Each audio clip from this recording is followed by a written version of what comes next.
আমাৰ অন্যতম এটি মিনি ভ্লগলৈ আপোনালোক সকলোকে স্বাগতম জনাইছোঁ। আজি আমি চাব যাম গো পূজা।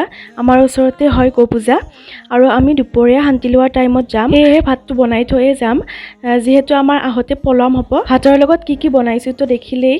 আৰু এতিয়া আমি যাব ওলাইছোঁ গো পূজা চাবলৈ। আমাৰ পৰা 5 মিনিটমান লাগে।